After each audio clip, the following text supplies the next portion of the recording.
Gracias, ¿cómo están todos? Espero que estén bien. Vamos a comenzar con esta charla que se llama Pythoniza tu vida. ¿Quiénes de acá utilizan Python para solucionar sus problemas diarios? O sea, no problemas de la U, allá hay dos. ¿Quiénes más? Levanten la mano. 3, 4. La idea de esta charla es que salgamos de acá todos más proactivos. O sea, que no veamos a Python o a la programación como un lenguaje simplemente, o como algo que tenemos que utilizar para ganar dinero o notas tal vez, ¿no? Para utilizarlo tal vez en nuestra vida. Y bueno, esa es la orientación. Y si van a ver dibujos feos, no me juzguen, todos son dibujos que los he hecho así porque tenía ganas de dibujar, así que espero que les guste. Soy Mauricio Matías Conde. En realidad soy paceño, pero vivo en Cochabamba ya como unos 17 años, entonces se me ha perdido el ya, digamos. Pero bueno, ahora soy desarrollador de software en Uniscore. Estudié ingeniería de sistemas en la UMS, soy escritor de artículos tecnológicos, soy parte de la comunidad Hack Lab Bridges de Cochabamba, que es una bonita comunidad con pensamiento hacker por ese lado. Y soy amante del movimiento software libre, open source y open source hardware. Entonces, me gusta ese tipo de cosas. Y bueno, volviendo al tema de Python y la programación para utilizarlo más en nuestra vida personal, me gustaría comenzar con situaciones cotidianas. Acá hay una imagen, este patito yo lo llamo Crow, a pesar de que es un patito, pero este patito tiene un problema en este momento, y es que su carpeta de descargas está un basurero, ¿no? O sea, está asqueroso. ¿Quiénes de acá tienen la carpeta de downloads o de descargas sumamente llena? Levanten la mano. Yo creo que es el 60 o 70% que lo tiene así, ¿no? ¿Y quiénes de ustedes alguna vez se han planteado organizarla? Levanten la mano. ¿O quiénes la organizan directamente? Bajen los que no. Muy pocos, ¿verdad? Y es que a veces no nos alcanza el tiempo y necesitamos un archivo a la mano y a veces está muy abajo, está al medio, no nos acordemos el nombre porque a veces se bajan con hashes, ¿no? O con nombres raros y lastimosamente no se quedan en nuestra memoria. Entonces, este problema me ha pasado hace muchos años y he tratado de crear una solución al respecto, pero resulta que hay más problemas. La situación número 2 nos incluye a todos, incluso a personas que no son desarrolladoras netamente. Están banqueros, están personas que atienden no sé, en cajas, oficinistas. ¿Qué sucede con las personas? Creo que no se ven los colores. Bueno, ni modo. En esta parte, en mi diapositiva, hay un color rojo, sí, en la parte de las manos, que sería de la parte de las muñecas. Resulta que tanto estar en la computadora, tanto utilizar el teclado y el mouse, normalmente lo utilizamos así, ¿no? El mouse, es decir, hacemos este movimiento, el teclado lo mismo, pero resulta que no es una posición natural de nuestras manos. La posición natural de nuestras manos o nuestros brazos es realmente así, un poco más diagonal. Entonces, para eso hay mouses que son ortopédicos, le dicen. Pero el primer mal que le daña a un desarrollador o una persona oficinista son la parte de las muñecas, ¿no? Y tenemos el problema del túnel carpiano, por ejemplo. ¿Quiénes de acá tienen dolores de muñecas? Levanten la mano. Tienen que ir consultar con su fisioterapeuta o con su... se me ha ido el nombre del especialista. Pero necesitan ir al hospital, o sea, porque a la larga esto se complica y necesitan cirugía, entonces... inviertan en su salud, ¿no? Otro problema que resulta que tenemos todos los que desarrollamos o pasamos tiempo en la computadora, no importa si eres estudiante, de hecho pasas más tiempo a veces estudiando, es la espalda, ¿no? La espalda, la parte de la espalda baja, donde nuestros músculos, al estar tanto tiempo sentados, no han sido reforzados. Entonces pierden esa fuerza que deberían tener, porque no estamos haciendo ejercicios, no nos estamos moviendo. Entonces sufrimos de la parte de la espalda baja. Y muy superior, un poquito más arriba, tenemos el cuello.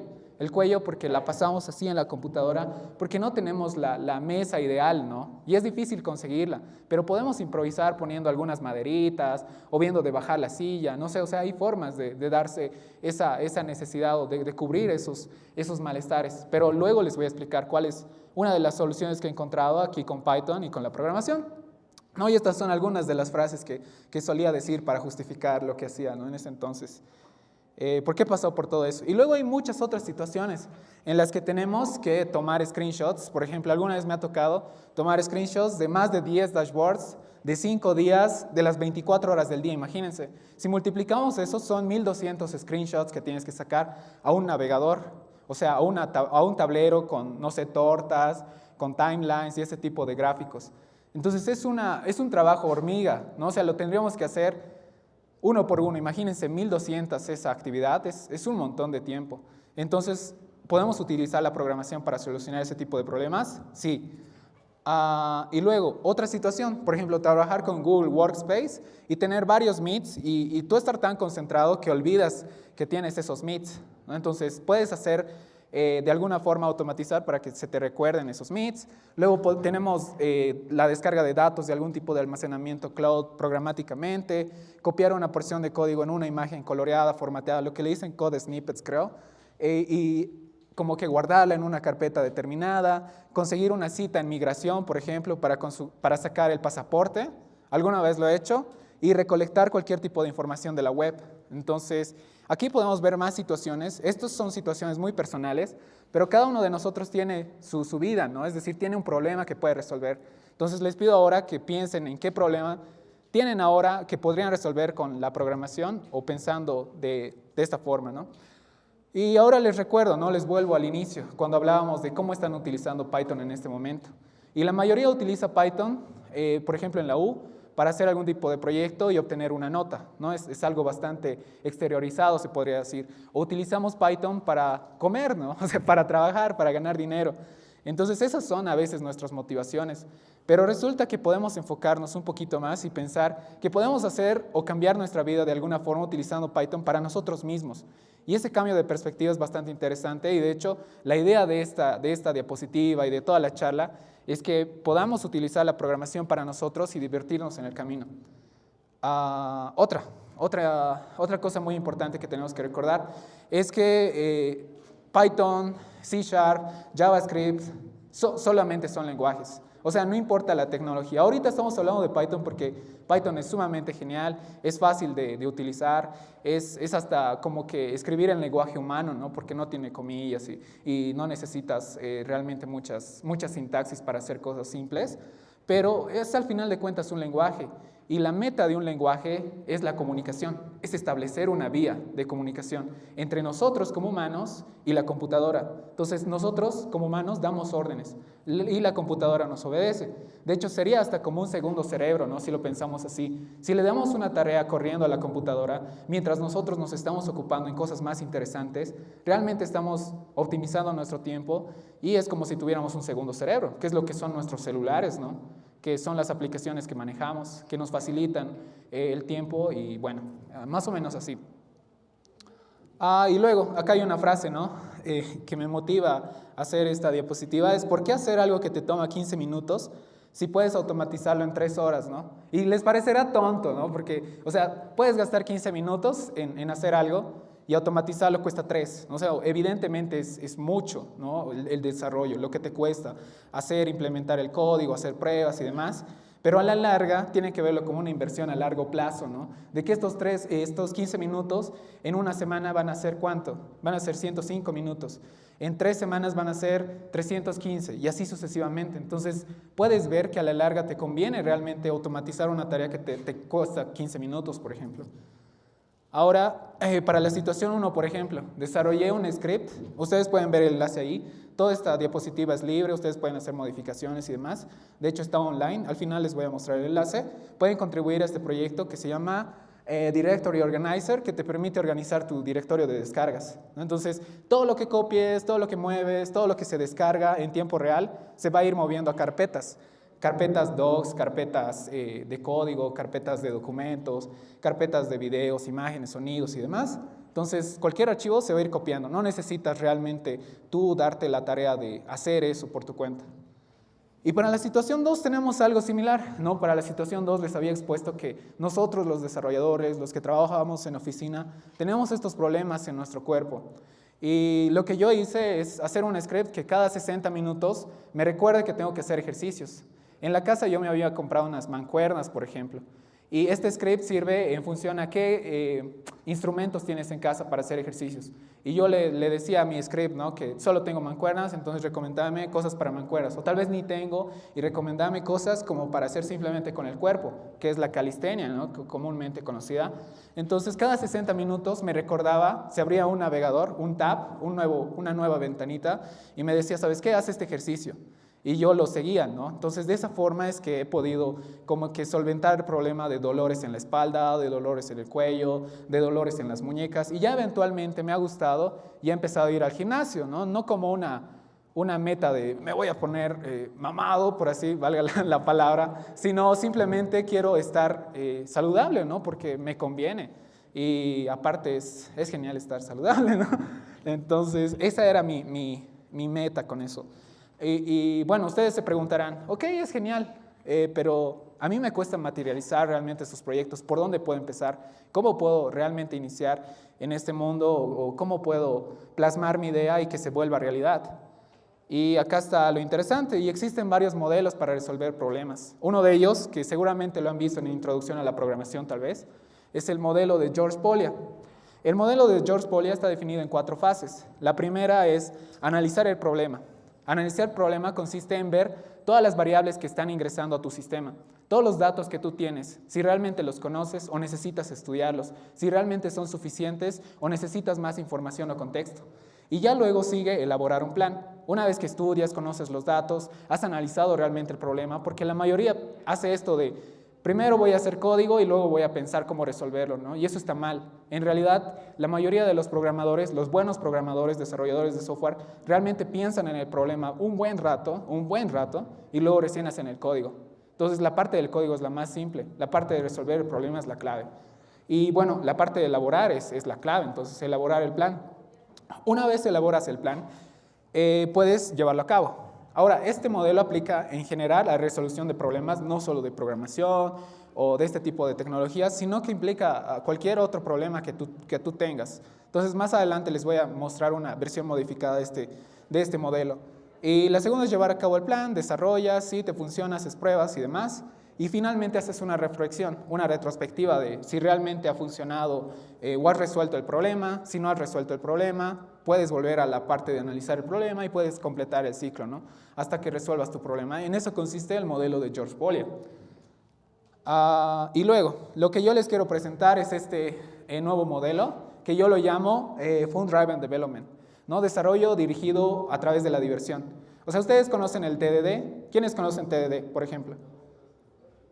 No muchos. Es desarrollo dirigido por pruebas. Entonces, primero haces pruebas, luego haces que pases las pruebas, tu código, y una vez que pasan las pruebas, empiezas a refactorizar el código. En eso consiste el TDD. Pero este es más interesante y les voy a mostrar por qué. ¿Cómo comienzas con este modelo? Y esto sirve para resolver en realidad cualquier problema, ¿no? Pero tengo un problema o necesidad, por ejemplo, ¿no?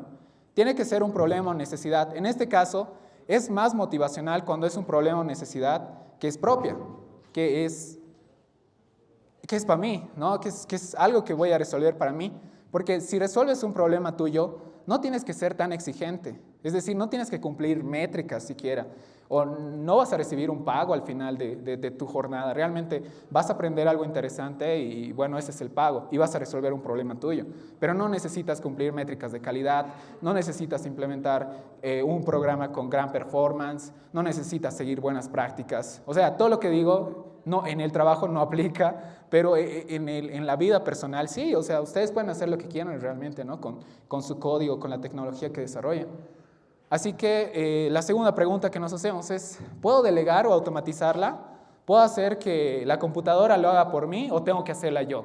Entonces, ahí se van abriendo dos caminos, ¿no? Si sí, entonces seguimos en el proceso. Si no, no hay ningún problema y nos vamos a la parte de toca resolverlo sin programación, pero luego vamos a ver ese paso al final. Entonces, supongamos que esto va bien. Entonces, ¿cuál es la siguiente fase? La siguiente fase es analizo e investigo, ¿no? Similar al modelo de George Polya. Entonces, ¿qué hacemos? Igual vemos las variables, analizamos si nuestro problema realmente se puede resolver como habíamos planteado, tenemos las variables suficientes, se pueden cambiar, entiendo el problema. Si no, entonces toca estudiar, ¿no? Leer un libro, leer recursos, ver tutoriales. Hay un montón de Incluso ahora tenemos a ChatGPT, entonces le pueden preguntar, no en el sentido de hazme esta aplicación, sino en el sentido de cómo puedo hacerla y cómo puedo implementar paso por paso esta aplicación, ¿no? O sea, tampoco es que nos debamos resolver la vida así por así. En realidad, si quieren aprender, no va a valer la pena que lo pongamos a ChatGPT y ya, ¿no? Que lo podría hacer, sí, y que hace un año no, bueno. Entonces, lo siguiente sería planificar, que es similar al modelo de George Bolia. Entonces, planificar en realidad consiste en entender ya el problema y saber qué tecnologías vas a utilizar. Y si se han dado cuenta, acá hay preguntas que las he obviado, ¿no? Por ejemplo, en analizo, investigo, ¿me estoy divirtiendo? O sea, ¿y cuándo saben que te estás divirtiendo realmente cuando estás haciendo algo? Cuando el tiempo pasa y no te has dado cuenta y ni contestas tus mensajes y ni hambre tienes a veces. O sea, en esos momentos es cuando estás concentrado, cuando estás divirtiéndote realmente, cuando le estás pasando bien, aprendiendo cosas nuevas. Entonces esa es la idea de este modelo, que nos preguntemos en cada etapa si realmente nos estamos divirtiendo y seamos conscientes de esa diversión. Entonces, ¿me estoy divirtiendo? Sí, cool, entonces seguimos. Planifico, sé las tecnologías que voy a utilizar, entiendo más o menos cómo podría funcionar el problema, lo puedo resolver, sí, tal vez, no sé, pero puedo hacer mi plan, lo ejecuto y vemos qué pasa. Pero en ese paso, ¿me sigo divirtiendo? Sí, ¿no? ¿Por qué no? Entonces, seguimos con los pasos. El segundo paso, tercero, ya sería el desarrollo y pruebas. Y acá hay otra pregunta, ¿no? ¿En serio te divierte? Y esta es más seria, ¿no? Porque es la parte un poco dura, porque a veces el código no nos funciona como hemos planificado. Podemos estar 2 horas, 3, 4 pensando cómo solucionar un problema y llegada la hora de hacer las pruebas, y esto pasa, ¿no? Cuando nos atareamos y lo estamos tratando de resolver la última noche. ¿Realmente funciona? No, ¿no? O sea, las cosas se hacen con tiempo.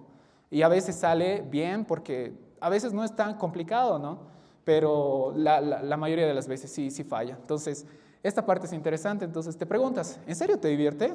Bueno, sí, en mi caso, o la idea es que en el caso de todos, la respuesta sea sí. Entonces, pasas a la segunda fase, o a la última fase, que es la de llegué a la solución. O sea, he hecho el desarrollo, lo he probado, funciona en mi computadora, y para mí, que eso es importante. Y bueno, llegas a la solución, sí, cool, ¿no? O sea, gafitas no sé, del 2020. Y no vuelves a la fase de analizar el problema, ¿no? Te vas a la librería, investigas, aprendes más cosas. Es solo una analogía, ¿no? Porque ya nadie va a la librería realmente. Bueno, ahora, ¿qué pasa si no? Y esto es lo interesante.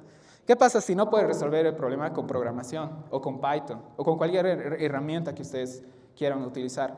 Pasa que toca resolverlo sin programación. Y acá hay como que una bifurcación, ¿no? que está muy marcada en nosotros los desarrolladores o personas de tecnología, que a veces somos muy tímidos y no sabemos entablar conversaciones o tal vez, bueno, no hemos tenido esa oportunidad, no nos hemos dado esa oportunidad. Entonces a veces toca resolver los problemas socializando, ¿no? Realmente enfrentándote a esos problemas. Y acá hay una bifurcación, ¿no? En el lado positivo tenemos que haciendo o tratando de resolver estos problemas por nuestra cuenta, por un lado, habilidades sociales más, ¿no? O sea, estamos ganando habilidades sociales, estamos aprendiendo a comunicarnos, sabemos lo que queremos, nos podemos expresar, ¿sí? Y poco a poco esto se aprende, conversando, dando pláticas, por ejemplo. En este momento me estoy quitando un poco más la vergüenza al público, por ejemplo, dando una charla, y cualquiera podría hacerlo tranquilamente. Entonces, eso es enfrentar tus miedos. Cosas random que puedes ir descubriendo, cosas aleatorias que pasan en la vida y a veces aprendes, a veces no, pero siempre es una bonita lección y tienes una anécdota que contar. Luego ves algo curioso o cambias de perspectiva, que eso es mucho más importante, ¿no? Normalmente estamos muy cerrados a veces en cómo pensamos y realmente nos hace falta dar unos cuantos pasos afuera de la caja para ver que hay más cosas interesantes y que podemos cambiar de perspectiva y ubicar el problema o las necesidades de otra forma y poder resolverla así. Y por otro lado tenemos el lado negativo, ¿no? Y con el que justificamos el hecho de no actuar y resolver nuestros problemas por nuestra cuenta, que sería, me da ansiedad, ¿no? El meme del pesito, por ejemplo, ¿no? Me da ansiedad. Qué flojera, ¿no? Es otra justificación que tenemos. O prefiero ver Netflix, prefiero ver una serie, prefiero hacer cualquier otra cosa que enfrentarme a mi problema, ¿no? O prefiero atarearme de tareas, meterme a muchas actividades y olvidarlo, simplemente. Y luego no me caen las personas, por ejemplo. Es otra, o prefiero quedarme en casa. Ahora, hay muchos motivos por los cuales optar por estas como que, no sé, características negativas, porque a veces realmente prefieres ver Netflix, ¿no? Porque estás muy cansado, ya no eres productivo, no necesitas ser productivo 100% del tiempo. Entonces, puedes ver Netflix, te puede aburrir la gente, sí, hay gente pesada, entonces también, ¿no? Qué flojera, a veces tienes flojera, está bien sentirla. O sea, no es totalmente negativo y el positivo no es totalmente positivo, ¿no? O sea, nadie es totalmente positivo el 100% del tiempo. Entonces, esa es la idea de esta última diapo. Y eso es todo. Con eso me despido. Gracias por darme el espacio a la comunidad Python La Paz, al evento PyDay. Y bueno, es un gusto estar acá presente y si ustedes quieren compartir un rato algún tipo de idea, cuestión así, me pueden buscar. Ese es mi contacto, no sé. Mi QR lo pueden escanear y me pueden hablar o pueden buscar mis recursos porque escribo hartos artículos tecnológicos. Y he hecho una extensión de Chrome igual, así que la pueden probar. Es para desarrolladores. Eso. Muchas gracias por su tiempo y es un gusto.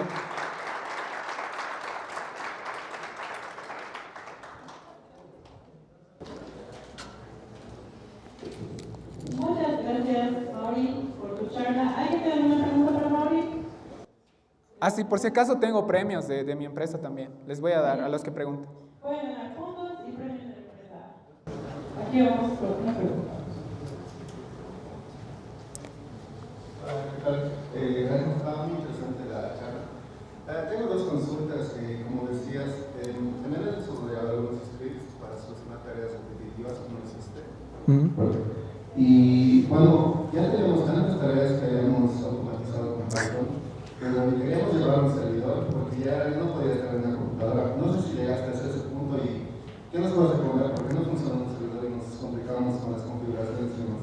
Y la segunda pregunta es si tal vez algunas librerías de estas que se utilizan para DevOps, no me equivoco, porque igual automatizan cosas similares.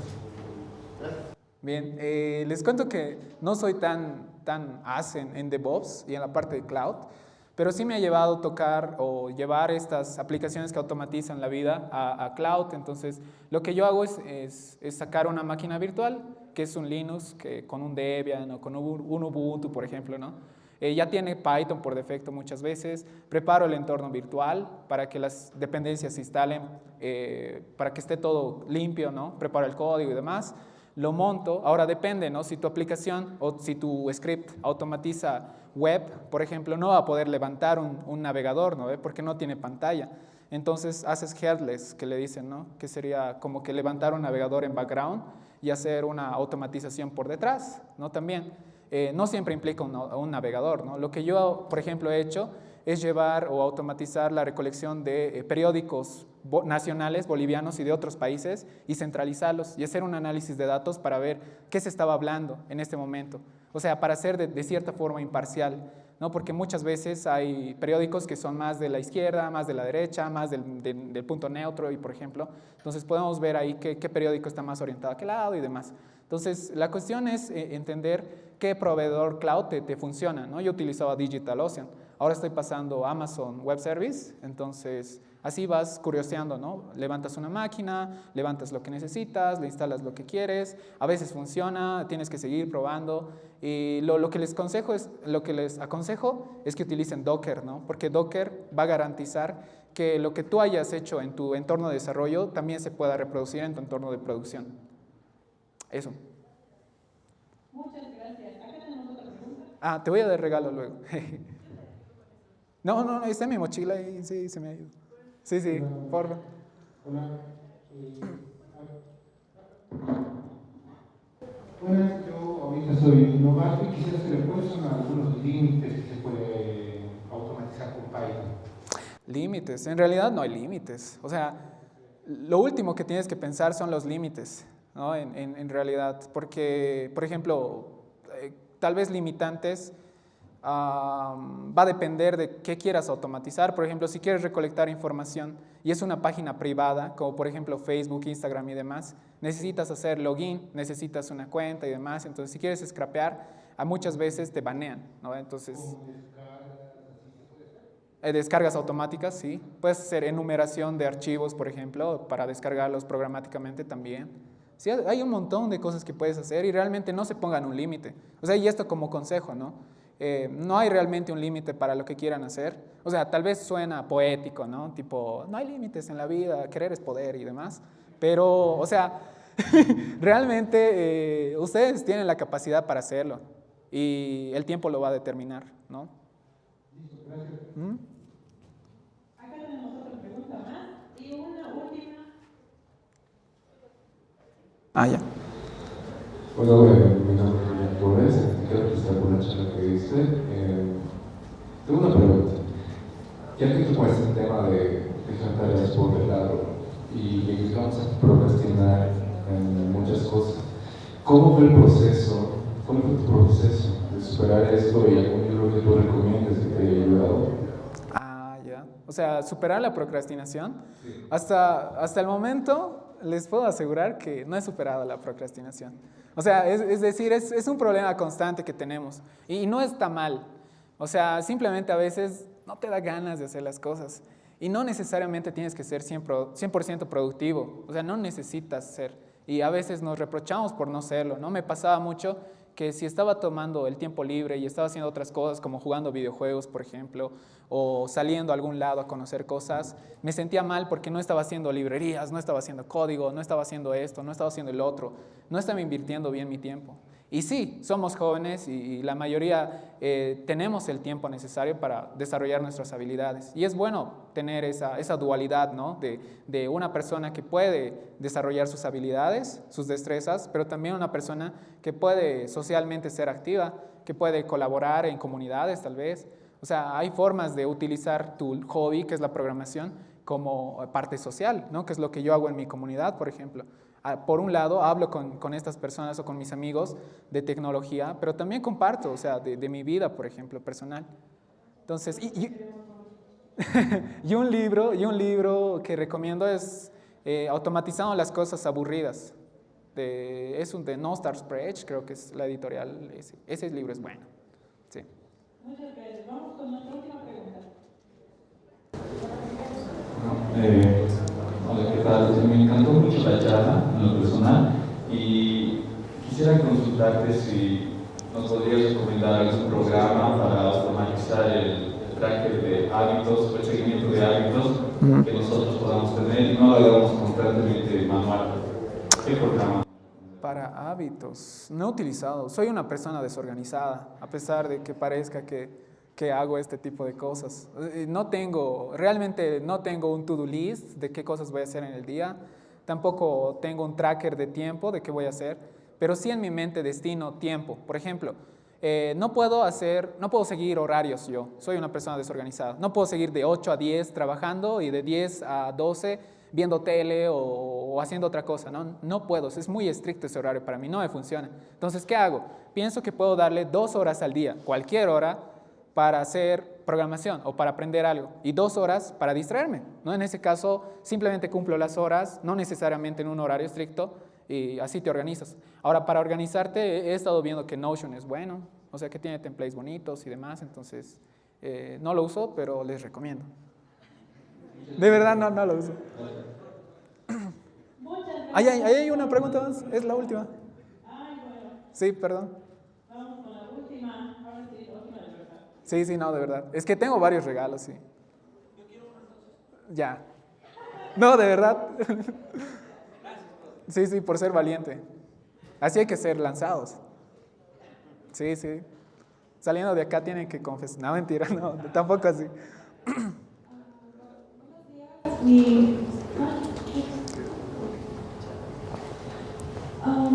Manejé antes OpenCV, pero yo tomo muchas fotografías. A veces salgo y viajo y tomo varias fotografías. Y toma mucho tiempo tener que ver cuál sí se va a editar, de qué forma se va a editar, sobre todo cuál se va a editar, qué parámetros de luz hay y ese tipo de cosas.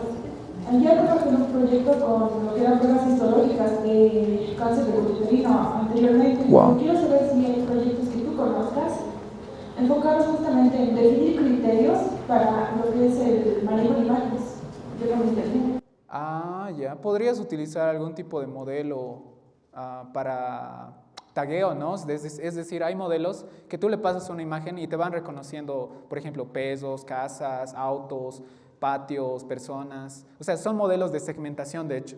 Entonces, tú le pasas eso, una imagen, a ese modelo y te va a decir cuánto por ciento posee pesos, cuánto por ciento posee humanos, cuánto por ciento y así, ¿no? Entonces, puedes taguear tus imágenes en función a ese modelo, ¿no? Entonces ya tienes ahí, en esta imagen tengo un sol y tengo una montaña, por ejemplo, tengo cosas interesantes y si lo pones, además podrías explotar que las imágenes no solo son imágenes como ustedes ven, ¿no? O sea, muy por detrás de la imagen hay lo que son metadatos. Entonces con scripts tú podrías incrementar estos metadatos ahí, tipo montañas, pesos, casa, digamos, y ir tagueando. Y hay sistemas que te permiten organizar tus imágenes. Te voy a dar luego la referencia.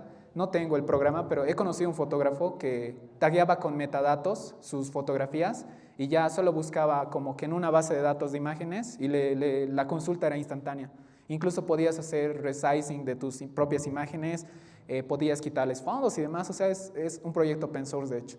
Pero te paso luego, o me buscas y lo busco. No me acuerdo. Sí, no me acuerdo el nombre, sí, lo siento. Muy bien, así acabamos nuestra ronda de preguntas. Un fuerte aplauso para nuestro querido Mauri de Guadalajara. Gracias a todos.